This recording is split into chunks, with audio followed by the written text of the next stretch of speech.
Pak, kami ingin mewawancarai Bapak untuk tugas sekolah kami, Pak. Menurut Bapak, apakah kenakalan di remaja kita, di sekolah-sekolah, khususnya di sekolah kita, sudah termasuk, apalagi di bagian kasus pembolosan sekolah itu, sudah lazim atau bagaimana kalau sekolah kita, Pak? Kalau menurut saya untuk kenakalan di sekolah kita itu masih, menurut saya tergolong masih rendah.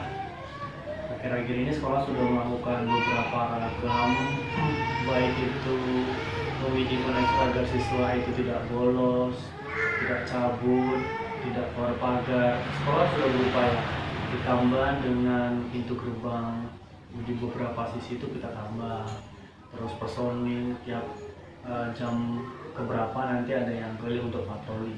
Nah, tapi itu pun pasti ada siswa yang berusaha untuk cabut di jam-jam les ataupun di saat-saat istirahat. Inilah menjadi kekhawatiran kita. Padahal sayangnya guru kepada siswa itu untuk kebaikan di masa depan.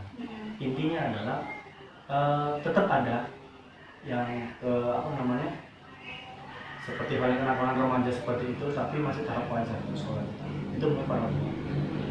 Lantas kalau seperti kasus-kasus yang dibawa di sekolah itu belum dikatakan parah, jadi parahnya itu bagaimana, Pak? Kalau parahnya itu ya belum nyampe lubang sekolah, dia udah cabut kemana, kumpul di mana, yang lebih parah lagi dia tawuran. Seperti kemarin memang sempat ada tawuran di sekolah kita, ya kan? Tapi karena sudah sampai merebak informasi ini, sekolah juga nggak tinggal diam kan? Langsung menjadi ambil tindakan yang alhamdulillah sekarang sudah mulai melandai lah. Kalau grafiknya itu melandai, dia sudah nggak ada lagi. Ya, tentu yang di depan sekolah itu ada kedai kecil tuh kan, di situ biasa ngumpul itu kita bubarkan. Tujuannya apa? Supaya mereka nggak membuat geng-geng. Lalu apalagi tindakan sekolah?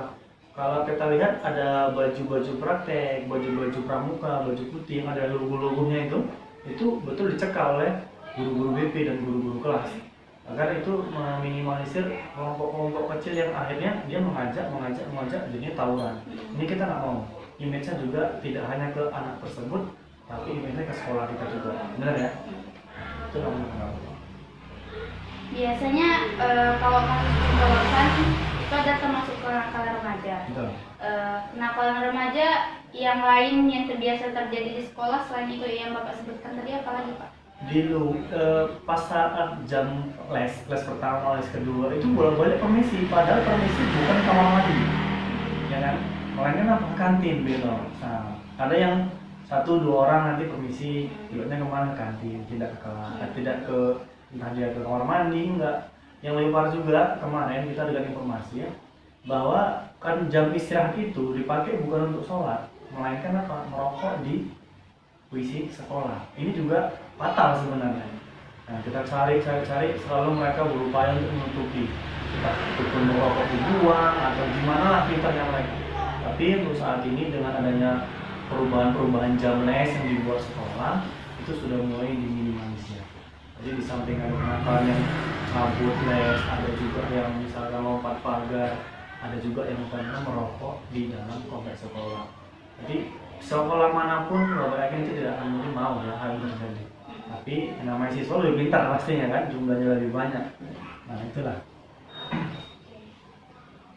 Kalau misalnya itu dilakukan, Pak, dilakukan oleh siswa. Jadi apa gerakan yang harus dilakukan siswa agar terhindar dari yang bisa disebut dengan kenakalan remaja? Kalau gerakan siswa bukan gerakan menurut saya, kemauan, ya kan? Sekolah bukan nggak berusaha untuk bagaimana siswanya meminimalisir seperti itu.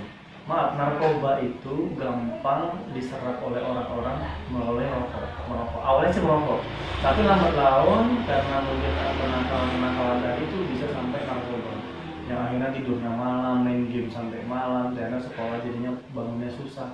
Itu juga efek ya sebenarnya. Lalu apa usaha sekolah? Usaha sekolah ya salah satunya setiap pagi itu dibariskan, meminimalisir orang yang terlambat, terus yang tertib lah kalau bahasa kita ya.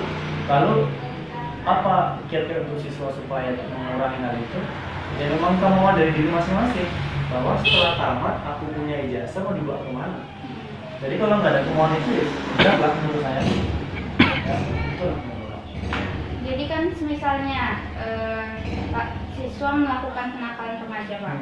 Itu akan dikenakan hukuman karena melanggar peraturan. Jadi bagaimana jika ada yang dikatakan murid-murid bandel atau yang membangkang dengan hal tersebut, apa yang dilakukan sekolah? Ya, betul kan.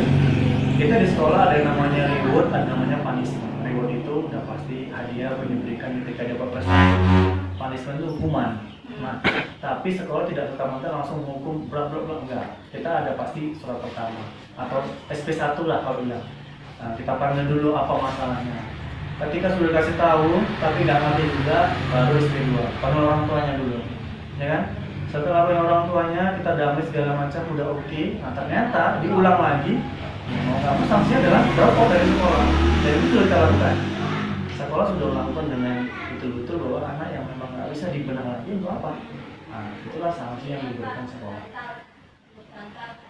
Misalnya kalau dia melanggar hukum di dalam sekolah kita, apa yang dilakukan sekolah, Pak? Misal dia mencuri atau dia apa gitu, Pak? Kalau, nah ini benar bagus. Memang ada juga yang pernah kejadian sampai kehilangan uang gitu kan di kelas masing-masing. Yang pasti tahap pertama itu pendekatan lah. Kalau punishment tadi itu pasti. Tetapi apakah sampai dikeluarkan di sekolah, ya ini juga perlu dipertimbangkan.